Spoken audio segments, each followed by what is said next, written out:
Assalamualaikum warahmatullahi wabarakatuh.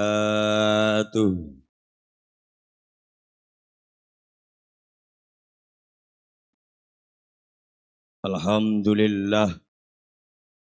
Alhamdulillahi rabbil alamin alladzi anzalal qur'ana li sayyidil karim Sayyidina wa maulana Muhammadin sallallahu alaihi wasallam hudal lil muttaqin wa yahdi ila siratil mustaqim. Alladzi ba'asa sayyidana wa maulana Muhammadin sallallahu alaihi wasallam an-nabiyya wa rasula li uswatin hasanah wa li utamimal ahlak. Asyhadu an la ilaha illallah wa asyhadu anna Muhammadan abduhu wa rasuluh. Allahumma salli wa sallim wa barik ala sayyidina wa maulana Muhammadin wa ala alihi wa ashabihi wa dzurriyyatihi ajma'in. La tu'iru ahadan bima fihi famam min lahmin ila wa fihi atmun wala kafaratun lil ghaibi hatta yastahila au yastaghfirlah. Wa fi qaul akhar ma khalaqallahu insana afdalu minal lisan yadkhulul jannah wa yadkhulun nar fasjunhu fa innahu kalbun akurun.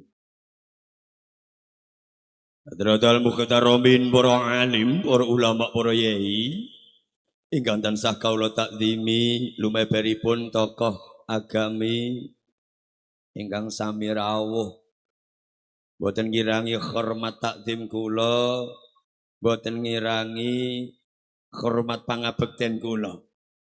Dumateng para yai, para ustad, ustadzah, tokoh agami boten saged nyebat setunggal bapa sawiji sedaya estu ingkang tansah kula mulyakaken.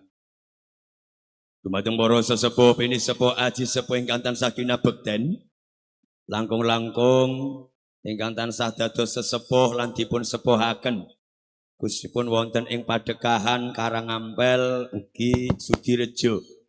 Panjenenganipun Bapak Kadus, Bapak RW, Bapak RT estu sedaya ingkang tansah kula bekteni. Lumeberipun bapak-bapak dalasan ibu-ibu warga masyarakat Karangampel Sudirejo ingkang tansah kula hormati. Langkung-langkung kadang-kadang kaneman muda-mudi Karang Taruna wonten ing Padekahan Karangampel Sudirejo ingkang tansah kula banggaaken, ingkang tansah kula tresnani. Nek sing nom-nom ya dibanggake ya ditresnani, Pak. Keneng apa sing nom kok dibanggak-banggake? Bejo cilokone, mulya orane, tentrem guyub rukune masyarakat niku tergantung sing nom. Ya sing nom kaya sing mburi-mburi kae. Enake sing mburi-mburi kae iki budi pakertine apik, sopan santun, unggah-ungguh, subasita, ngajine ya sregep, manembahe ya sregep. Insyaallah ke depan Padekahan khususipun wonten ing Karangampel Sudirejo tansah dados sae, guyub, rukun, ayem, tentrem, tansah sumilak sumingkir kuda rencana, sumilak sumingkir sambikala. Amin ya robbal. Nek pemudane apik. Nek pemudane jak pengajian we rapati campur sarinan mangkat sik dhewe. Dikon infak urunan 5.000, 2.000 ngono lambene muni urunan neh. Ngresula.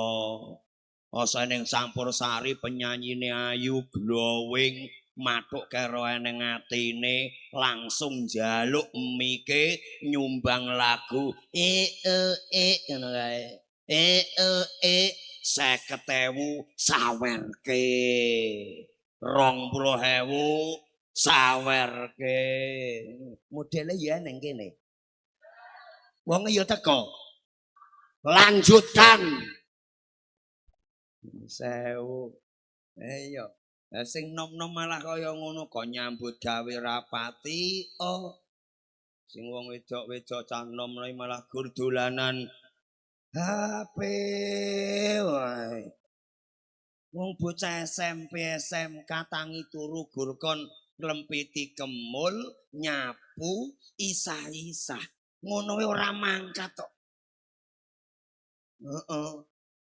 ning sing nemen tenan ya gur Karangambel kono sing Sudirejo rapati ning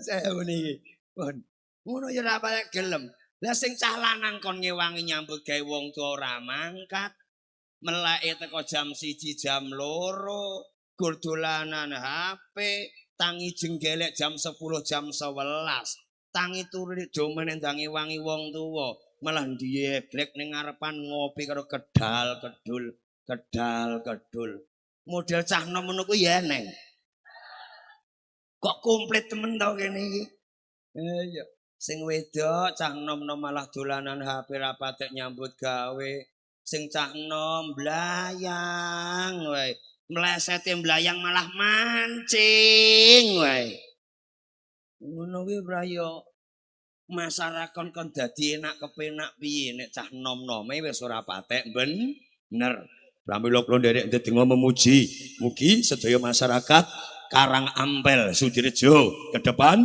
pemuda-pemudi tansah beto kesainan sedayanipun amin amin ya robbal alamin lumeberipun kepanitiaan pengaosan dalam rangka tasakuran ini tasakuran dalam rangka setunggal halal bihalal 2 bersih dukuh 3 ulang tahun sumur bur Tirto Mulyo ora mbok tambahi tetakan misan terusan ora mbok tambahi supitan misan ngono aku kan jlentrene gen teko sore ngono ya leh mung ngirit tok nemen-nemen tenan ora ngene iki pomaku diundang dadi pembicara ten mriki sedangkan materine we halal bihalal kudu nerangke kene ngopo kok ngene iki halal bi halal nomor 2 bersih dukuh berarti ya kudu diterangke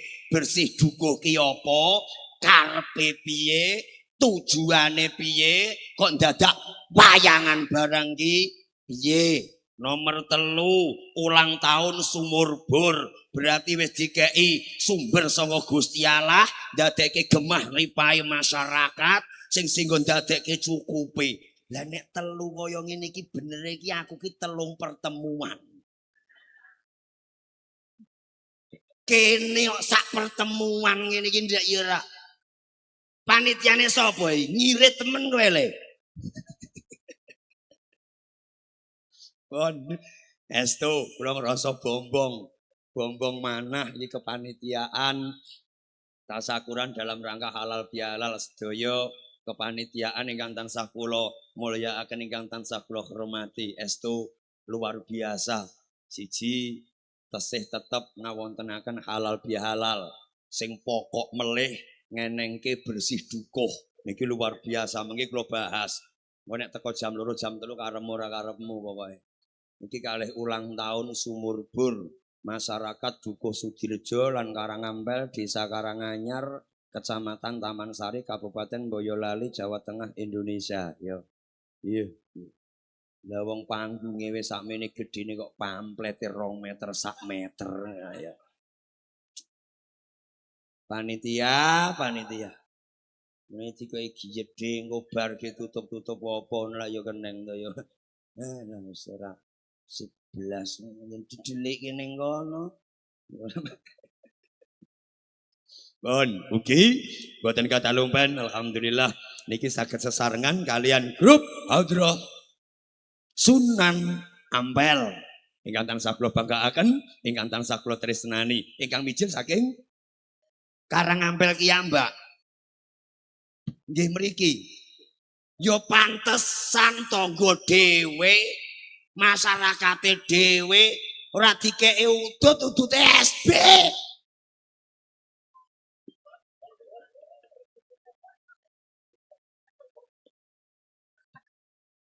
Apa sambatan, Kang? Ayo bener. Lah. Jan panitiamu nemenin SB lho. Halo penyuting. SB.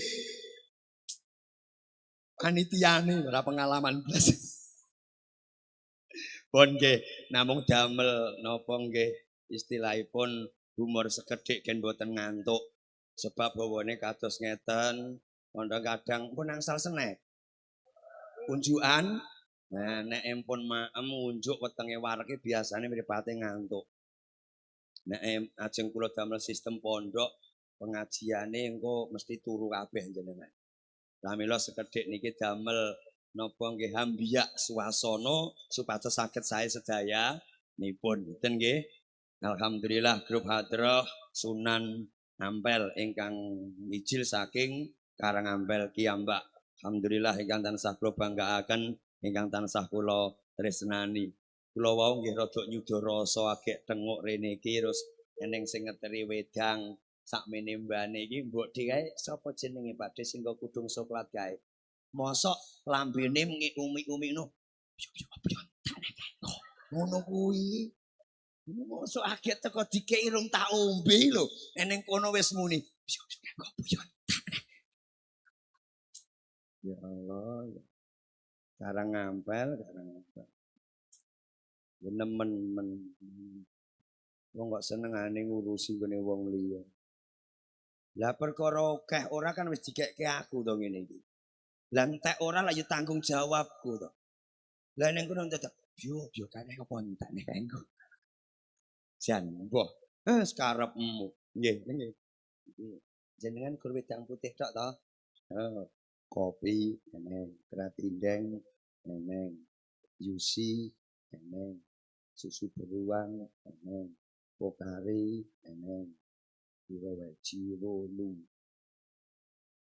banyu putih, eneng, komplit niki. Alhamdulillah. Rokok aku wis dikeki jarum, lha kowe SB.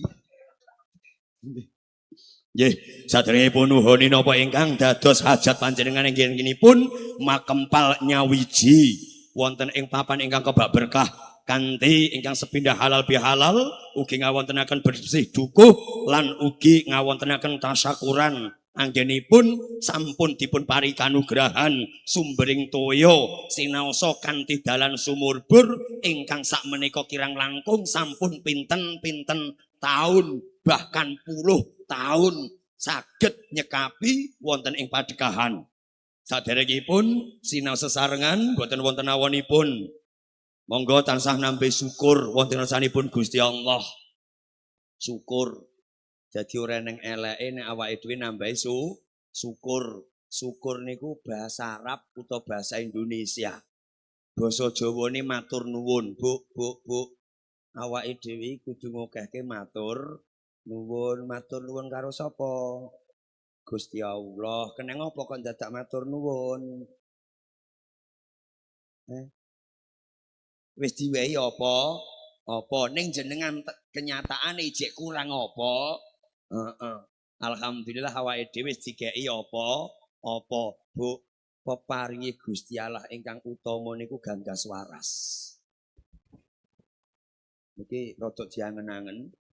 Peparinge Gusti Allah sing luwih utama sing ora sebanding iku yaiku ganggas waras. Jadi wong ki sing penting pinaringan ganggas waras. Iku penting. Lho. Udung coklat iki umi-umi ganggas waras nanti duit yo mumet, Pak. Iki grup ngendi to iki? Iki sing Adirejo apa Karangampel?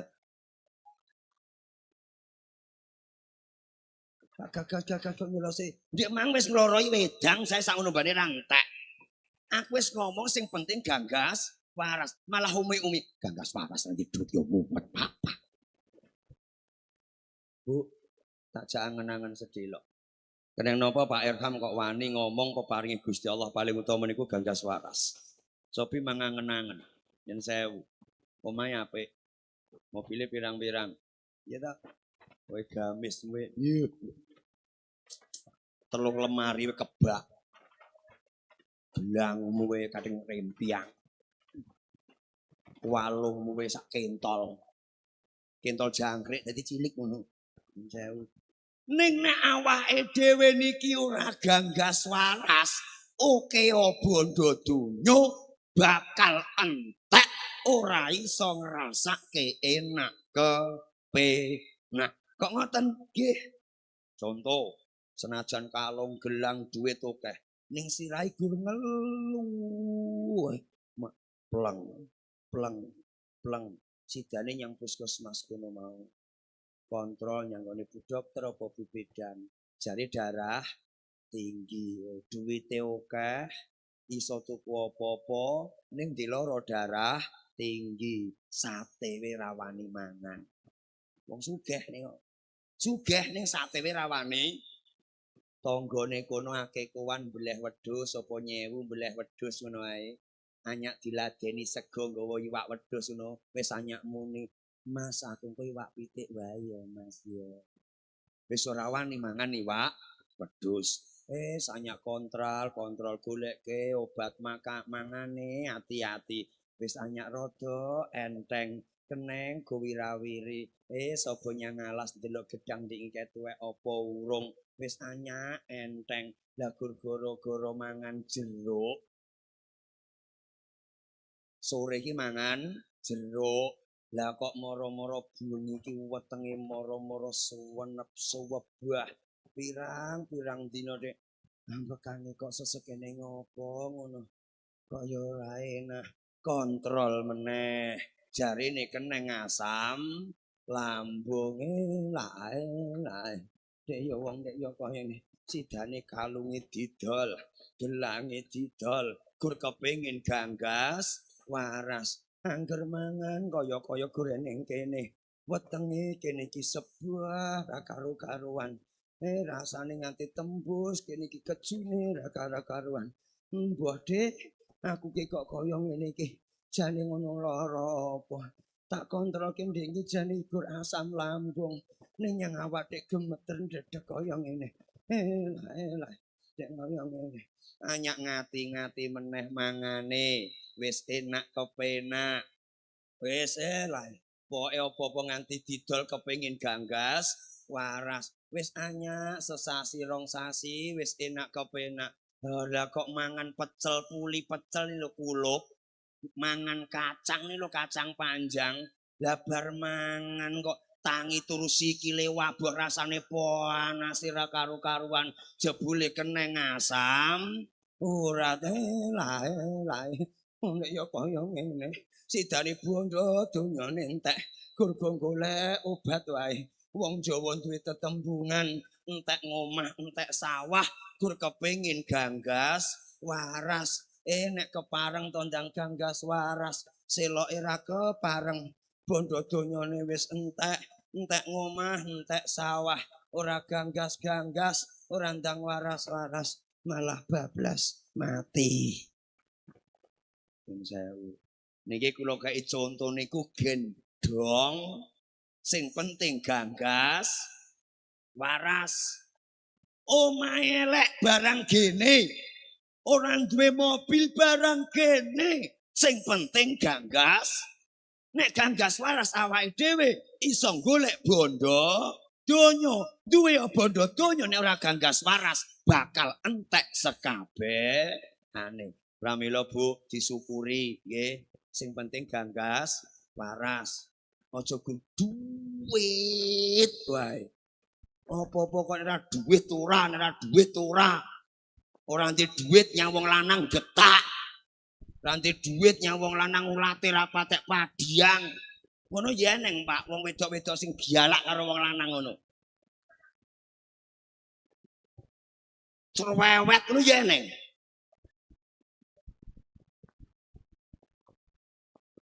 Ngono kuwi keneng didelok Pak. Angger lambene rada tipis, bengese blenger. Luweh-luweh Pak. Raine rada glowing, raine rada keluncuk ngono kae, uga oval, rada keluncuk, lambene tipis, sanggute kene rada jadis, kocomotonan. Iya, piye? Pokoke kowe nek ndek bojo sing model ngono kuwi, sabar, longgar, jembar, tatak, kudu tetek supaya tutuk. Nek kuwi rambut cekel gering kowe pokoke.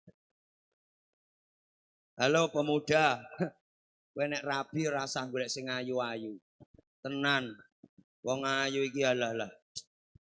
Tenan wong ayu iki ragate akeh. Gawean ra patek memper. Lho iya, wong yang rada glowing-glowing ayu ngono alah. Nyambut gawene ra patek memper. Deloken ning gone wong digawe ngono kae. Dadi nek golek bojo kuwi sing rada ireng ngono malah sregep. Ayo ngomong ora ngono ndang. Ayo sing nyambut gawe ning gone wong digawe ngono kae sing sregep wong sing ayu apa wong sing ireng-ireng ngono kuwi. Wong sing ireng-ireng sikile mlethek-mlethek ngono kuwi. Wong yang rada endek, ndeplek, lemu, rada ireng, kuwi gawahane sregep. Ning cerewet yoan. Nggih. Doyan gawean. Beda sing rada ayu-ayu, rada glowing. Alah. Mangkat rewang ngono ono teko keri. Kancane wis ngrajangi kuntang, ngrajangi lombok, ngrajangi apa no egeng prok. Eneng kono inyi ngaleh meneh. Inyi ngaleh meneh. Sampai dititeni tanggane. Deloken kanggo lak ngaleh. Lah tenan to. Iku biasane wong sing ayu-ayu ngono kuwi. Nek kene rene wong ayu berarti rada mlesu. Samene mbane lho sawangan sing ayu berbojoku dhewe tak omonge. Pun kula lajengke sing penting ganggas waras mugi tetep pinaringan panjang umur selamat amin ya robbal alamin. Nek ganggas niku hubungane karo raga, nek waras hubungane karo jiwa. Nek ganggas ki ragane, nek waras jiwane. Lah sugih bojone ayu, bondone akeh. Lah awake dhewe ora waras, Pak. Duite akeh. Ning awake dhewe ora waras. Lah wong awake dhewe waras we bojone digawa wong. Samene awake dhewe ora waras, tetep dipek wong. Pramila sing penting ganggas waras. Mengki rada diangen-angen kula matur ngeten niki sing penting awake dhewe saking Gusti Allah tetep pinaringan seger kewarasan panjang umur selamat. Shalawat serta salam tetap katuraken dhateng Kanjeng Nabi Muhammad sallallahu alaihi wasallam kanthi Allahumma sholli ala sayyidina Muhammad pangajab kula lan panjenengan netepi agami Islam estu kadaku dados umatipun ateges kadaku punika nglampahi perintahipun nglampahi tindak lampahipun ingkang saklajengipun dadosaken kamulyan kanugrahan keselamatan anggenipun gesang bebrayan langkung-langkung binjang wonten ngersanipun Pangeran pangajab enten ngalam bebrayan saged kepanggih makempal kados ngeten niki benjang wonten kasuwarganipun Gusti Allah tetep saged manunggal nyawiji wonten danten wonten swarganipun Gusti Allah amin amin ya robbal hamdalah sholawat rada dawa niki arep bahas halal bihalal ananging boten wonten awonipun nggih wonten mriki mengke tembung kula sinau bareng kalih eling lan ngeling nggih gandeng wonten mriki wonten rebana Sunan Ampel setunggal sholawat kangge ngelingke kangge pitutur becik kowe jane ya masyarakat Karangampel jenenge ya Sunan Ampel nek masyarakatmu moro-moro mbok kei sholawatan bahasa Arabmu gak patek paham ya lho sing mburi kangge mbok wacake sholawat kangge apa neh sing mburi kae ayo iki digawe sholawatan Jawa sing iso dipaham langsung iso dicerna turi putih wis urung demang dereng Digarap seraginan iso. Ya wis langgam ra apa-apa langgam. Kan enek kena. Turi putih Suarane wis rada rak. ditandur neng kebon agung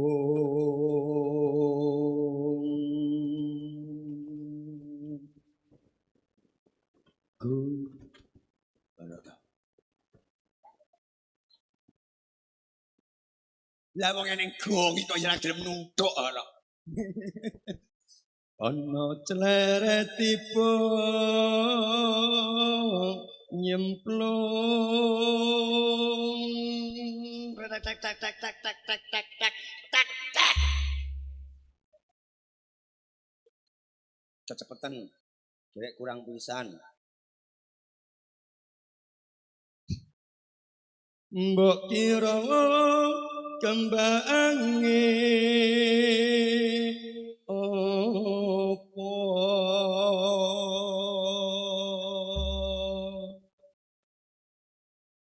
Lah malah kaya toprak tek tek tek tek duk duk duk duk duk. Mas karepmu. Ayo turi putih digarap langgam pelok 6 ayo bareng.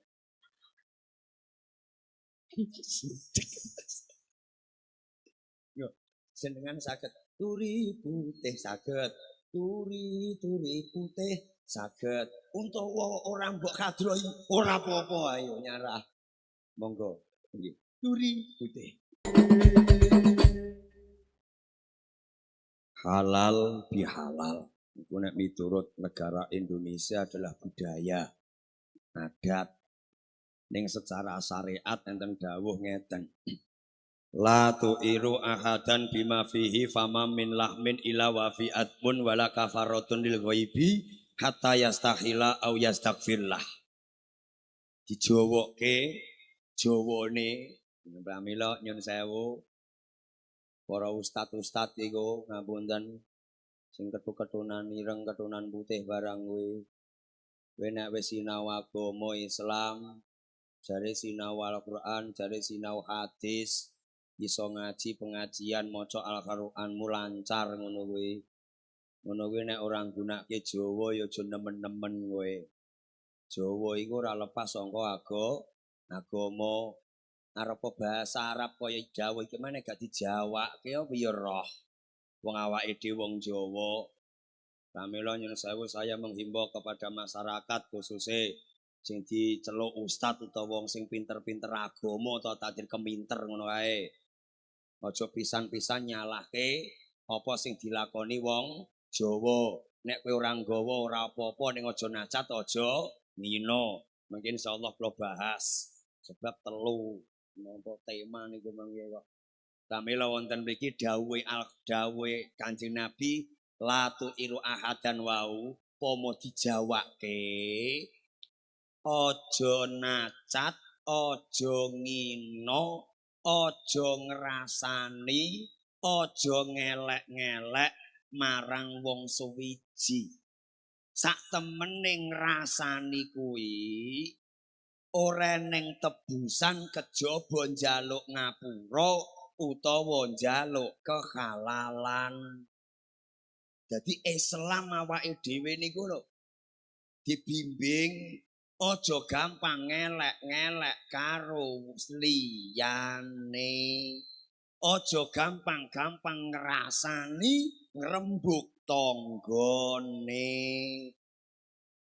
Ora kok selok iki kok kudungane wis nyandi-nyandi. Jare gamisan nutupi aurat. Rono pengajian rene pengajian. Sobone masjid ya sregep. Nyatane lambene jedar-jedil karo tanggane. Wong apa yeneng kaya ngono kuwi. Eneng. Biasane lambene wedok apa lambe lanang kaya ngono kuwi. Wedok apa lanang, Bu? Wedok. Heeh, saka nek gelem ngrumangsani. Bu, wong ngrasani iku nek gak njaluk ngapura ora ning tebusan. Pramila diomongke salah tetep salah, dosa tetep dosa. kecuali nek ngrasani ndak ngelek-ngelek ndang njaluk ngapura ning kira-kira kaya awake dhewe ngene iki bar ngelek-ngelek bar ngrasani njaluk ngapura lah bar ngrasani njaluk ngapura apa malah tambah dadi leh ngrasani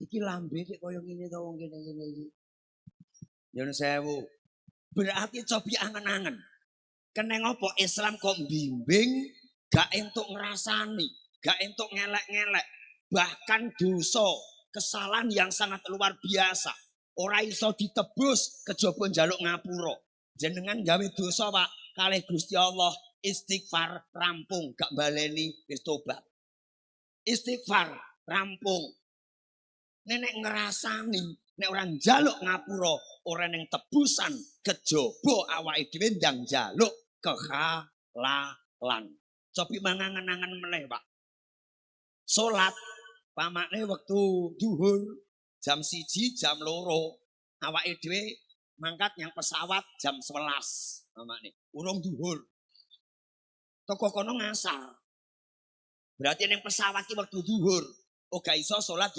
duhur utawa ning mobil wektu duhur sehingga duhure dikokne ngasar iku jek kening ditebus kowe gak salat duhur gak popo salatmu duhur dadekno siji karo asar iso kening ditebus sertifikat eneng BRI dilunasi duit kening ditebus poso dek wingi jenengan ora poso pamakne sebab loro memang bener-bener dasi ora sah poso kening ditebus kanthi bayar fidyah utawa dendam ning nek ngrasani iki kudu njaluk ngapura pramila secara Islam ada halalun bihalalin ngekei kehalalan lan yo njaluk kehalalan berarti Islam bimbing ojo gampang-gampang ngelek-ngelek nacat ngino karo wong liya nganti-nganti gawe pinggete atine wong liya pramila guneman kudu nggawa waton aja gur waton guneman Nyun sewu sing rada blenger-blenger ki rungokno Islam bimbing nek ora padha ngelek-ngelek bakal dadi guyub rukun berarti Islam bimbing kon becik apik siji lan sijine lah ning piye jare netepi agama Islam entuk dawuh kaya ngono ya gur seruwing tok ora gelem angen-angen sing tak ngumuni neh kadang masyarakat ngono kuntine ku wau Karangampel. Nah, Karangampel itu. Iya. Wong urip ning masyarakat karo tangga teparo, kadang niku malah karo wong sing kono-kono apik. Yo ndi panenan gedang ngono keke wong kono. Duwe durian sethithik nek kene wong kono. Poklate mateng malah wong kono-kono dikeki. Jajan wae karo jajan bakso karo kono-kono wong ado-ado. Iya ngebestine yo.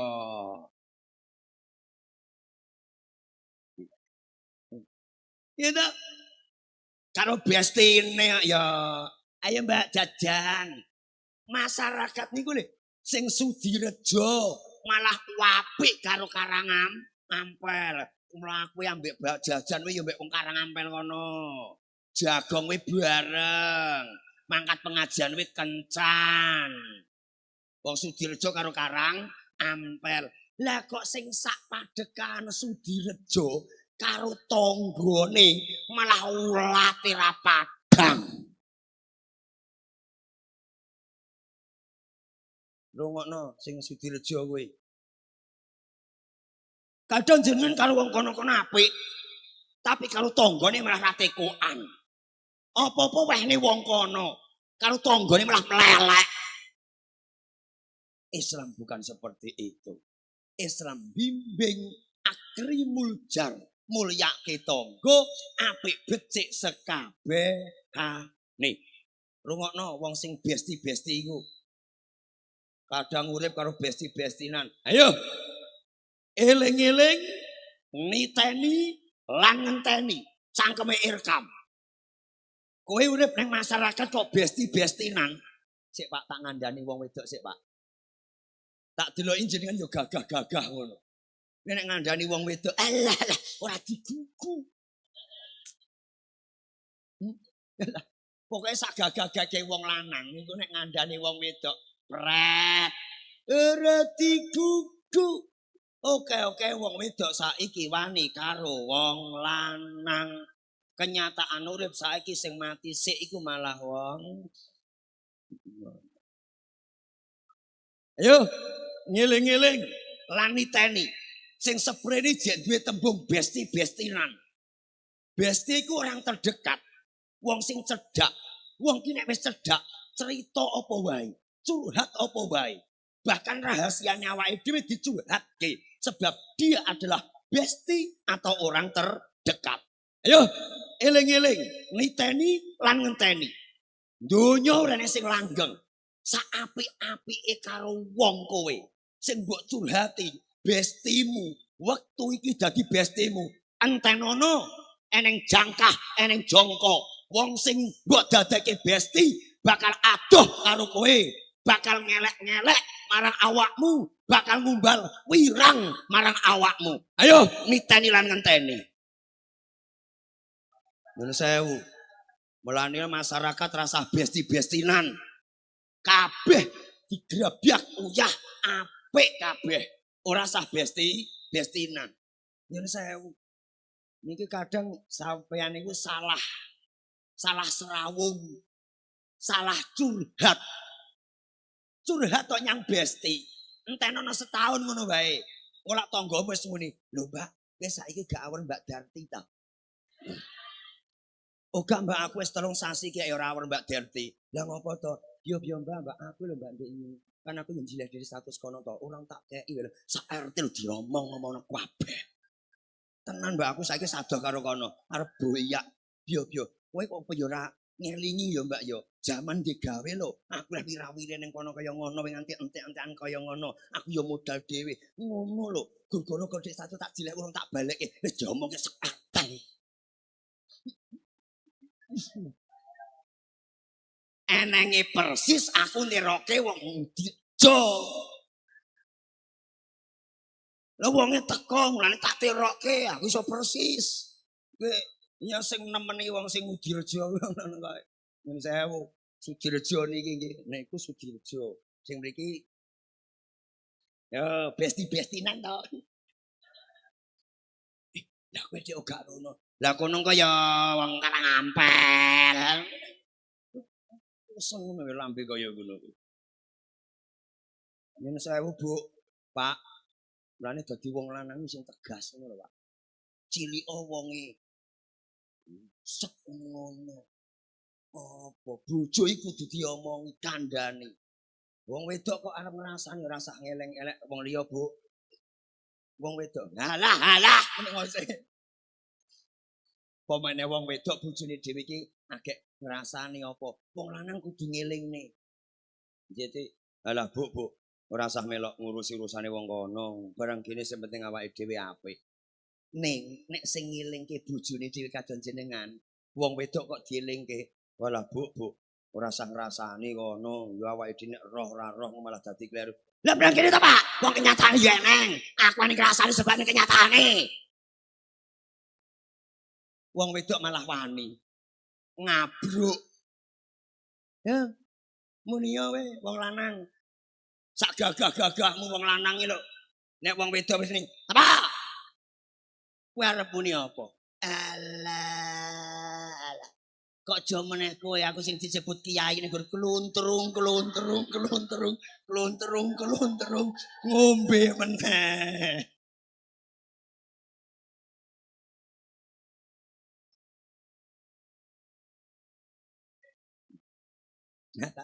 Arep nyeyelo kaya ngapa wong omah-omahe tetep neng klerune, Pak. Nek jenengan buka dawuh Ya ayyuhalladzina amanu inna min azwajikum wa auladikum adwalakum. Ya kur bedane niku nek jenengan nek gak nyekel agama kadang kleru malah disuwek, suweke ndadekke kleru elek nek wong nyinaoni agama, klerune antarane bojo lanang karo bojo wedok menambah kedewasaan iso ngomong siji lan sijine niku beda leh nyikapi. Lah ngono ki piye ya Pak tak takdiri wong wedok ya ngono kuwi Pak. Pokoke jenengan sing longgar ya Pak. Sing jembar, sing longgar. Sebab wong wedok iku ya ngono kuwi, Pak.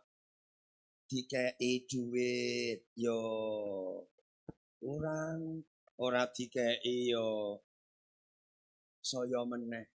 Pokoke prinsipe awake dhewe Pak dadi wong lanang, wong Gusti Allah wis nakdirke kabuan ya bojo-bojone dhewe ngono to. Pokoke prinsipe siji, dino sak matine ngono wae, Pak. Engko nek wong wedok alah tinggal nyang ngarepan ngopi rokok SBR ngono ae. Dadi pokoke wis nyaman. Lho saiki ganggu sinau lho, Pak. Wong wedok lho arep menting kelek buantara karo wong lanang. Guayane wis ngopo-opo nesu. Ontro. Duer, ngono kae lho, Pak. Iya to, ora tekokan. Sing wedok turu ning kamar, sing lanang kon turu ning jaba awor TV. Oh, madang wis ora arep murak karepmu. Blas, sidane ndelalah sesuk arep ngiring anten.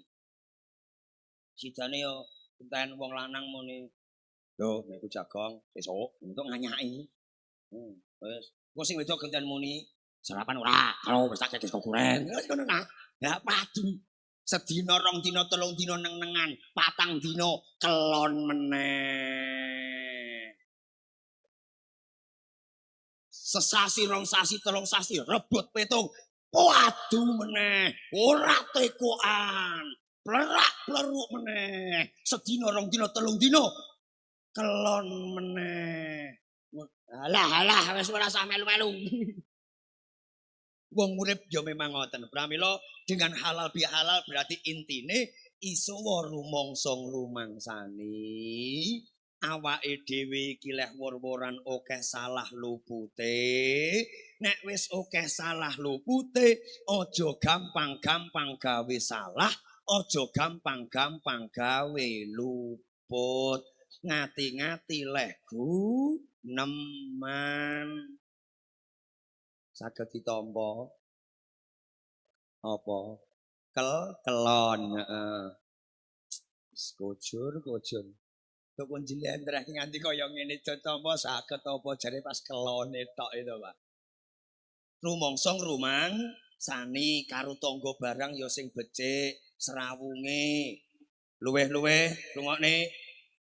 Anak-anak mantu barang kuwi rungokno. Kadang ngajimu wirawiri rono rene. Gayamu kaya ngaji-ngaji yo nyatane karo mara tuwamu malah ra tekokan ulate ra patek padhang. Anak mantu malah nguyap wae karo mara tuwa. Rungono Sudirejo barang kuwi. Kadang awake dhewe niku lho unggul-unggulke lah ngene lah ibadah. Ibadah ki dadi dalane apik becike awake dhewe ora perlu diunggul-unggulke. Pramila kaya kowe ya iso rumangsani. Mangga mriki kula singgung rada anak mantu barang kuwi. Rungokno tuh anak mantu. Lho kadang niku nyun sewu Pak, jujur wae Mbah, niki pun sepuh. Ya Mbah, awake dhewe dhisik wis ngopeni anak. Saiki anak wis manggon ning ngendi-ngendi. Anake ragi lanang, wis rabi. Omah wis dibakoi. Sok mben gen tinggone anak lanang. Delalah wis rabi ya gen tinggone sak bojone. Pangajape dhisik tak rewangi rekoso kaya ngono. Muga-muga anakku padha gemati karo aku. Nyatane Mbah, asa anak lanang wis rabi, anak mantu ora patek gemati karo awake dhewe. Lah wong kok anak mantu kok kaya ngono ya Mbah. Iya, manggon omah wis garek ngenggoni, listrik wis enek garek jeklekne. Gur kon becik karo mara tuwa kok ulate ra patek padhang ya Mbah. Lah, niku kaya ngene. Lungono anak mantu. Lho, ngantutan, Pak. Kowe barang ya anak mantu lanang barang kowe. Kowe rungokno anak mantu lanang ngetutke bokong kon ngopeni maratuwa malah mbok tinggal blayang wae. Rungokno kowe. Dadi wong lanang ki nek wis wani rabi nek kowe ngetutke bokong ngopeni wong tua gelem anake ya kudu gelem wong tuwane. Ya sewu, Mbah. Kula matur, awake dhewe iki ndek anak lanang. Karepe sampeyan gen ngrumat awake dhewe nek wis di bojo. Nyatane, Mbah, anak ki nek wis rabi jebule ngebotke bokong tinimbang wong tuane. Muni ora ngono, Kang. Dadi ora, Mbah, kenyataane wong dadi sak omah. Nggih to, kadang anak mantu karo anak lanange dhewe tuku bakso wis dipangan ning kamar, sing tuwek ora dikek. Mbah, ngono Dek. Engko plastike disesel-seselke didelikke. Anake sakmene didulang temblang-tembleng. Mbahe loro kakung putri ning kono gondomblong ndelok TV ora dikeki. Anak mantu Sudirejo. Rungokno anak mantu. Tuku bak jajan ki nek kira-kira gak nek diduh utawa wong tua gak dikekne diajano metu kono wae. Wis tuku bakso, mie ayam, mbok pangan yang kamar ambek bojomu, anakmu sakmene mbok temblang-tembleng wong tuamu ora mbok keki. Mbok delikne. Ndelalah anake sakmene putune awake dhewe, Mbah. Kasih dibilang bakso temblang-tembleng, moro nyanggone Mbah, aku mang bakso kolangan.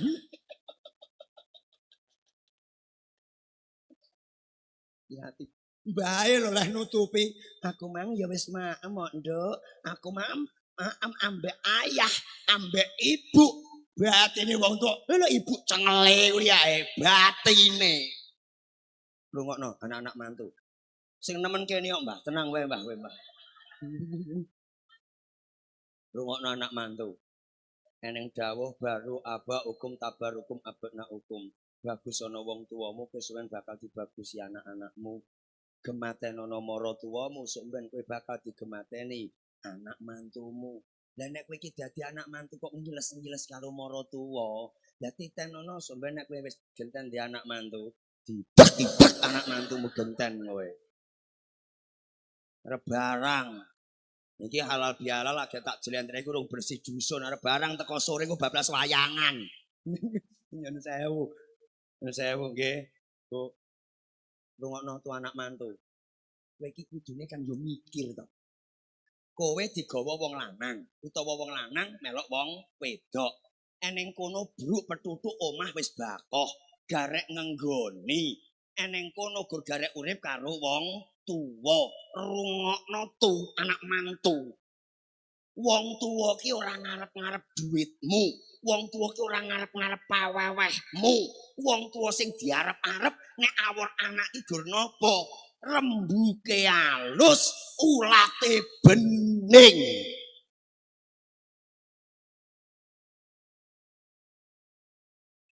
Dong ora.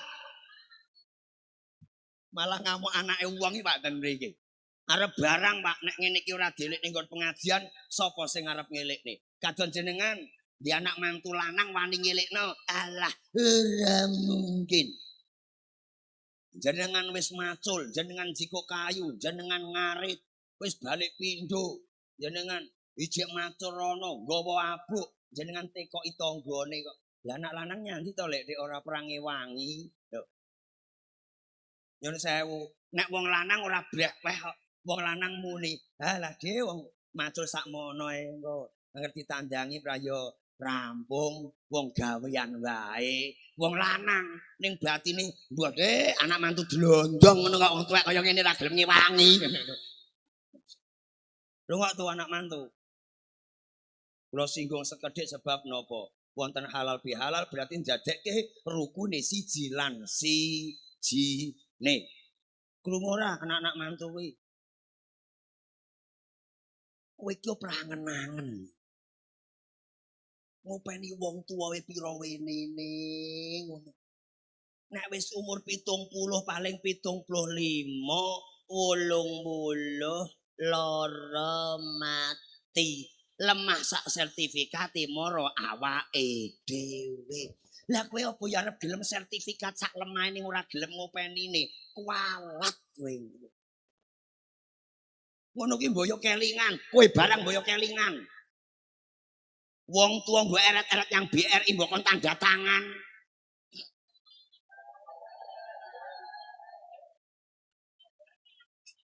Lah nyekarang anyar kae kowe. Ngono ki prayo ora kelingan. Sertifikat di atas nama wong tua. Wong tua dieret-eret kok nyang BRI. Jare arep golek utangan dige nyambut gawe. Wong tua gur tanda tangan tok. Lah piye le? Tangan-tangane ya gur kono ngene. Anake bruk sing nampa duwite. Doyo-doyo sing tuwek ki ndang dikeki nyo belas paling 500 tekan 1000. Ngono ki ora kelingan ngono. Asa wis nyambut gawe ora ndidit blas, bar bodho sumbangan go nyakoni pitrah. Ngono jek wani jek nembu nyang kakunge. Apa jek ndek cekelan kung tak jilehe kung. Model anak-anake. Pramila ten mriki kula menghimbau, pokoke Bu Pak sing penting apik becia wonten keluarga. Semono uga dadi maratuwa yo pen-penane yo aja ngel-ngel. Wong ki nek wis awor anak rungokno mbah. Rungokno mbah. Wong ki nek wis dadi maratuwa awor karo anak mantu iku aja ngel-ngel. Nek jenenge panganane anak ya panganane wong tuwa, nggone anak ya nggone wong tuwa. Dadi nek panganan wis dadi pangan timbang-tembang anyar nyambut-nyambut wae. Lah kadang maratuwa ki yo ngel murah karo-karuan kok. Panganan ra dikekni nyo, jenengan ngomong-ngomong yang tangga. Lah piye jane ya wis ana panganan dhewe lah sing nom ya meneng wae. Iya nek tak pangan kleru nek ora kleru piye? Ngoten, Pak. Wonge teko. Aja ngel-ngel ya. Pokoke dadi maratuwa ki mang ndablek. Mang ndablek. Wis pokoke nggone anak emplok-emplok. Leren-leren. Das nyambut gawe ora dasi leren. Pisan-pisan maratuwa ki rasa tau nyambut gawe. Genten anak genten.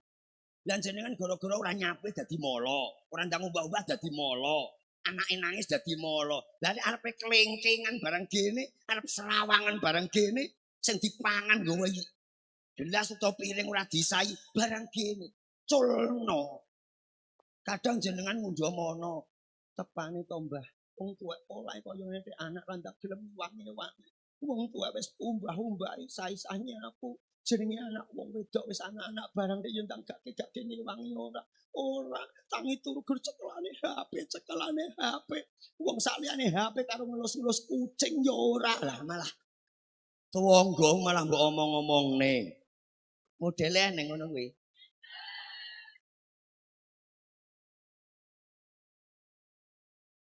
Lanjutkan nggih. Lanjutkan. Lah ten mriki ayo padha iso rumbangsa rumang. Siji halal bihalal materine kula tutup nyun sewu iso rumangsa rumang sani. Anak rumangsana nyang wong tuwa yang rumangsani anak. Tangga rumangsana nyang tangga. Awake dhewe apa-apa tetep tangga. Tanpa tangga ora iso apa-apa. Ora sah wong kono. Sing penting tangga. Anak rumangsana nak tanpa wong tuwa kowe ora iso apa-apa. Nyatane anakmu SMP kon gawe omah kowe durung iso. Wong tuwa yang rumangsana Mbah, aja paiso ninggali bondo donya, aja paiso ngekeki anak. Wong tuwa nek tanpa anak ya bakal cilaka. Angger iso rumangsani insyaallah sae sedayanipun. Bersih dusun. Wis iki jan tenan. Sugirejo. Ngarang ampel. Bersih dusun, bersih dukuh, bersih desa. Niku sama. Bersih dusun niku ngresiki dusun utawa dukuh. Sing diresiki mboten kok pekarangane. Nomor 1 kanthi sedekah. Sedekah tu tolakul balak. Wong ki nek gelem weweh ngedohke panca, boyo pramila kadang ada bersih dusun mesti ngenengke sing jenenge slametan utawa wilujengan. Nek jenengan purun angen-angen bersih dusun ngoten nika Niki nek bersih dusun dintene napa? Ya padha niki. Berarti ndek wingi kliwon iki legi sesuk Rebu Pahing. Malam Rebu Pahinge napa Selasa legine? Selasa legi. Nah, wong Jawa niku ditembung to. Wontenipun dinten 7 pekenan gangsal sasi 11 taun 8 Windu sekawan, wuku 3 dasa kapethik wonten ing dinten Selasa legi wulan Bodho. Punika dipun luhuraken dipun bekteni kagem bersih dukuh wonten ing padekahan Sudirejo dalasan Karangampel. Mugi-mugi sedaya warga masyarakat Sudirejo dalasan Karangampel tansah manggih jenjemayem, manggih seger kewarasan gampil anggenipun pados sandang tedo. Rinten sadalunipun boten wonten alangan rubida punapa-punapa niki serta salajengipun. Kondangan ngono kae, ujube ngono kae, Mas. Dadi kowe cah nom-nom ora sak gampang nyalahke. Kadang kowe gak gelem nyinaoni malah nyalahke. Kaya petung Jawa ngono kae lho, Mbah. Lah niku asline yo ora kok lepas saka agama. Asline niku ilmu falak. Nek Jawa gak pati kowe iki. Sing Jawa kene.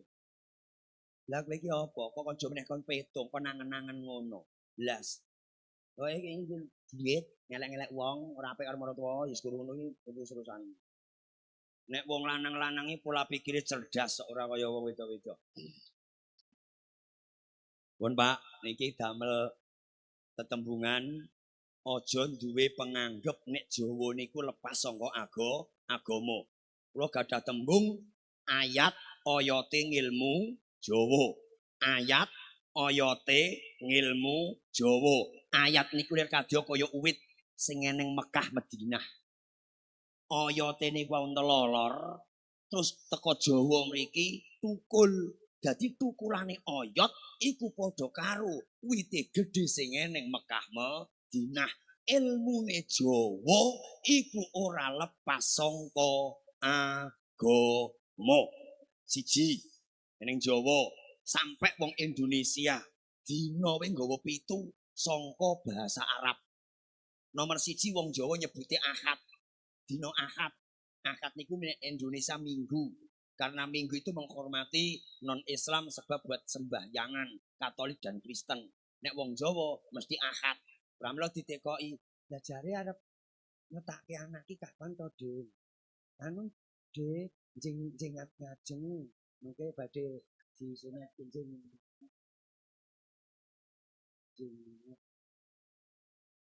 Apa nek sing kleru? Jeng Ahad ngajeng jeng ingat. Lah wah lah penyonomu penompomu elek no kok jengat ngajeng niku maksude so Ahad buri. Ora kok sing jengat ngajeng ngene ora. Ahad Pak, niki engko selesai kok. Ahad Pak. Ahad siji. Bahasa Arabe Ahad niku maknane siji. Isnainun niku maknane loro. Pramila ndi anak jenenge Isnaini kok nomor siji iku kleru. Nek jenenge Isnaini berarti nomor loro. Isnen. Indonesia ditulis Senin. Hari ketiga yaiku Selasa. Asli saka bahasa Arab Salasa. Maknane telu. Pramila nek magrib usolli fardhol maghribi Salasa. Kae mbok ganti Rebo ya ora keneng, mbok ganti Kamis ya ora keneng. Tetep Salasa sebab maknane telung rakaat. Salasa telu rakaatani rakaat. Salasa hari yang ketiga, hari yang keempat Indonesia nulise Rebu, asine Robiun, papat maknane. Indonesia ditulis Kamis, asline Khomisun, maknane 5. Hari Ahad 1, Isnin 2, Salasa 3, Robiun hari keempat, Khomisun hari kelima. Jam'atun maknane kumpul. Pramila Jumatan niku kumpul, jamaah niku kumpul. Saka tembung jam'atun maknane kumpul. Pramila disebut Sayyidul Ayam. Dina siji, loro, telu, papat, 5 klumpuk dadi siji eneng dina Jumat kumpul. Keri dhewe Sabtu saka bahasa Arab sabetun maknane sabata maknane tetep ora bakal owah, ora bakal gingsir teko dina kiamat. Niku Jawa. Lajeng pitung. Ilmu falak secara agama Islam itu mempunyai ilmu falak yang membahas perputaran bumi selama 8 tahun. Pramila bumi iki, Pak, mubeng iki 8 tahun, balik meneh nyang kaya iku meneh. Dadi upama kaya ngeten iki, Pak, dina kaya ndek wingi pamakne bodone kan setu paing. Eneng dina setu paing, niku nek wis mubeng 8 tahun neh, Pak. Pramila wong Jawa dinten 7 pekenan gangsal sasi 11 tahun 8, tahun 8, asli tahun 8 siji alif abu g. Tahun alif Rebo Wage. Nomor loro niku mengke tahun hat pon. Kapan tahun hak surone ahad pon. Nomor telu tahun jim jaah pon. Kapan tahun jim awal yaiku surone Jumat pon. Bar tahun jim niku mengke wonten tahun roza saing. Kapan tahun surone Selasa paing. Bar niku mengke wonten tahun dal. Kaya tahun iki dhisik surane tahun dal tugi. Surane dhisik Setu Legi. Pramila bodhone ndek wingi Setu paing sebab wal jiro siji dinane loro pasarane sangka tanggal 1 Suro wal jiro sawal siji tetep Setu ndemang Setu. Lah gandeng Setu wau dal tugi legi paing. Pramila bodhone Setu paing. Sok taun iki taune bak, Pak. Bak misgi surone somben niku kemis legi berarti bodhone somben kemis paing miturut abuge. Nek asopon kacek sedino, asopon Selasa pon, abuge Rebo Wage. Asopon Selasa pon Rebo Wage gur kacek sewengi. 2 tahun kas taune wawu, Pak. Wanen pon 2 tahun kas tanggal 1 Suro sebab tani wawu surone Senen Kliwon. Nek surone Senen Kliwon berarti bodhone Senen Legi. 3 tahun kas, Pak. Niku mengke taune jim akhir jaah ge. Tahun terakhir yaiku Jumat Wage. Kapan surone Jumat Wage berarti bodhone somben Jumat Kliwon. 3 tahun wis keneng diitung. Ora gur bodho tok. Don 6 ro nguwal 4 mo ngukhir 6 mo malah mumet, Pak, nek ditutuk-tutuk kono. Yen sewu. Nggih. Mulane cah nom-nom kon ngapalke huruf hijaiyah 38 likur ora patek apal. Asa rondo sing eneng nika Sudirejo pira, Karangampel pira malah hafal. Lah ning yo mbah kaya wong Jawa iki ngumun ki, Pak. Jenengan riyen nyinaoni kertu, alah kertu saiki kertu 5 ngono lho, Pak. Bangsane ceki, bedor, gunung, ratu, ngono kae lho, Pak. Nah, kucing, babi, ngono kae. Kae pira wae, Pak? Apal. Ning masa kok nyinaoni huruf hijaiyah 28 ora apal iki, Pak. Itu ya kaya awake dhewe ngene iki mbah piye kabeh. Lah wonten mriki Jawa. Pramila bersih dusun wonten mriki napa? Tolak balak, Pak, aslinipun. Dukuh niki disedekahi sampai dipun paringi ringgit. Uwa kados ngeten iki. Niki mengke tepo tulodo ning kula bahas kedhik riyin. Sedekah, weweh, bancaan, slametan. Asline apa? Pramila kadhek ning pendeman papat 5 pancer. Kae pageling dusun, pageling dukuh. Nek wong Jawa ana balak sangka etang balik mengitang, sangka kulon balik mengulon, sangka kidul balik mengidul, sangka elor balik mengalor. Padekahan Sudirejo dalasan Karang Ampel, sedaya warga tansah manggih jenjeng mayem. Seger kewarasan boten wonten alangan rubido. Punapa-punapa niki serta saklajengipun. Jawane kados ngoten nika. Lah sakniki sing dibersihke napa? Secara balak ala musibah kanthi sedekah. Sing diresiki saiki karakter elek eneng atine awake dhewe. Nek wong Jawa nyebute mati sakjroning urip. Mateni perkara sakjroning uripe awake dhewe. Tak kei contoh, nandur lombok, Pak. Sakjroning uripe lombok mesti eneng perkara sing urip jenenge suket. Suket eneng poke lombok niku nek gak dijabuti, Pak, bakal ngalahke lombok. Nek dijabuti dipateni, sakjroning lombok eneng urip, suket iku dipateni, bakal lomboke lemu iku nek lombok. Lah nek awake dhewe sakjroning uripe awake dhewe kudu eneng sing dipateni. Iri, meri, dengki, dahwen, open, panasten, cerewet, cerigis, gambleh,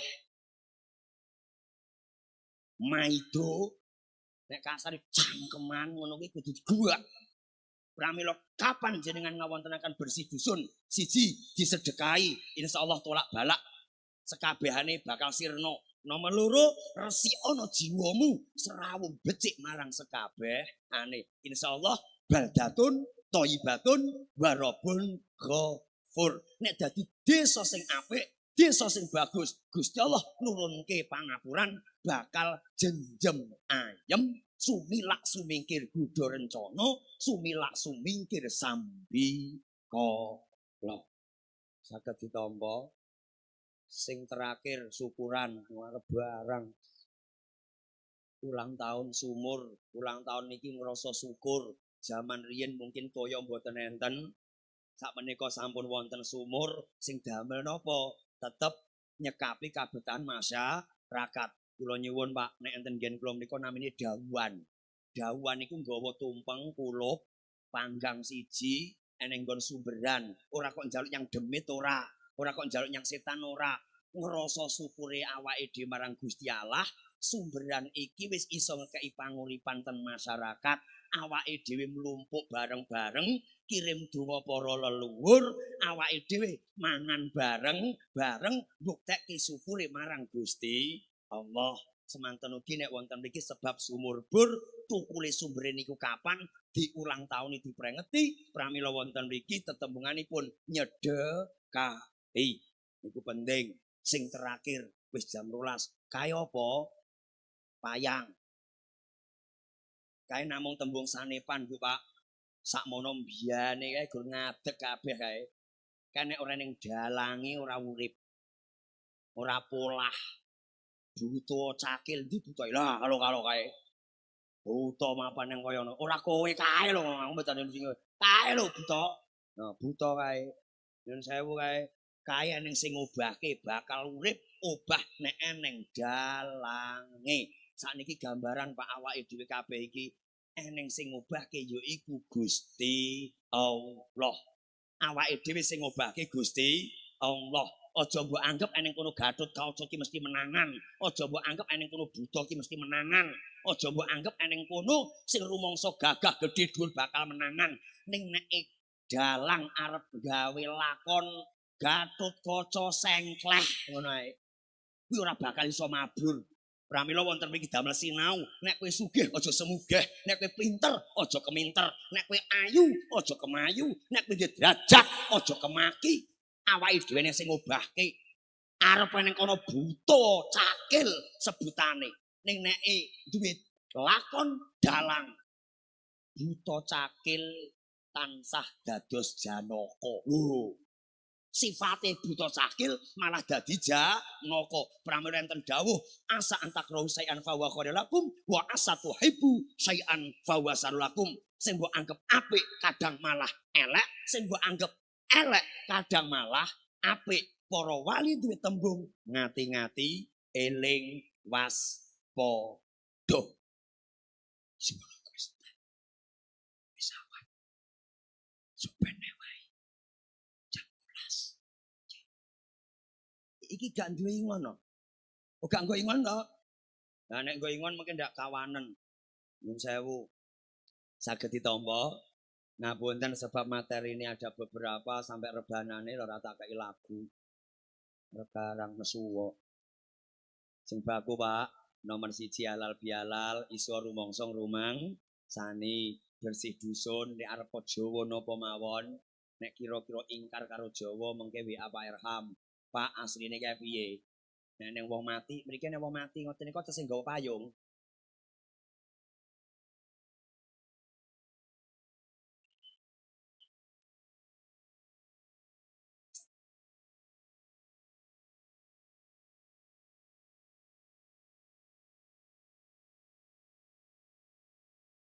Wis awan, wis awan.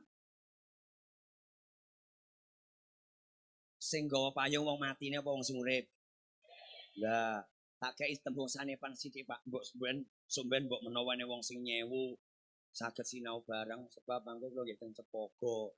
Tapi 1 bulan niki yakni nggih 1000 harinan. Kula crita sekedhik kaya nek wong mati, kae mesti eneng payung sing dikrokke. Padha-padha nyangoni kok ning jero bandosa lak rampung to. Ning dikrokne kae namung tembung sanepan, payung ki nek mblegrok ora udan ora kodanan, panas ora kepanasen ditemplek ning bandosa. Kae namung tembung sanepan, umpama iso muni, "Oh, Nduk Le, iki senajan bapakmu wis mati, kowe dadi anak putu sing kaya payung blegrok, ngayemi wong tuwa, ngiyupi wong tuwa, tembunge Jawa, mikul dhuwur mendem jero." Urung sawur, sawur saka kata bahasa Arab sowarun. Isine beras kuning, kembang karo duit. Tak jlentrehne gak rampung. Pokoke sing baku kula ngrasa bombong panjenengan tetep nglampahi napa ingkang dados budaya adat Jawa. Sebab danten adat Jawa punika boten lepas saking agama. Estu Bapak, awit awal Ibu, penyampaian kula boten enten rasa nyindir, nyinggung, ngina. Kula namung kepengin masyarakat tambah guyub rukun sae sedayanipun. Mugi-mugi napa ingkang dados sedya panjenengan sedaya warga hajat cita-cita saged kasembadan saking sanipun Gusti Allah. Amin amin ya rabbal alamin. Al-Fatihah. Bismillah. Suratul ladzina an'amta alaihim. A'udzu billahi minasyaitonir rajim. Bismillahirrahmanirrahim. Hamdan syakran hamdan yuwafi ni'amaka bi mazidah. Ya Rabbana lakal hamdu kama yanbaghi li jalali wajhi sultanik. Ya Allah ya Rabbah. Ij'al fi hadhil baldah ya Allah baldatan thayyibatan wa rabbul ghafur. Urzuq ahla fi hadhil baldah au qaryah ya Allah. Urzuq ahla fi hadhil qaryah rizqan wasi'an halalan thayyiban mabrukan ta'atik. Urzuq ahla fi hadhil qaryah sihatan jasmaniyah wa rohaniyah. Ij'al ahla fi hadhil qaryah ya Allah ahlan sakinah mawaddah warahmah wa qurratu ayun. Ij'al dzurriyyata fi hadhil qaryah ya Allah minal muttaqin minas sholihin minal mukramin. Fa'id fi hadhil qaryah ya Allah wahris fi hadhil qaryah minal musibah wal waba wal faqsa wal munkar wal fitnah. Anta sami'at du'a ya mujibat da'wat ya qadiyal hajat ikdi kul hajatina wa yassir fi hajatina wa balik fi hajatina. Anta sami'at du'a ya mujibat da'wat. Rabbana atina fid dunya hasanah wa fil akhirati hasanah wa qina adzabannar. Subhana rabbika rabbil izzati amma yasifun wa salamun alal mursalin. Alhamdulillahi rabbil alamin. Bismillahil Fatihah.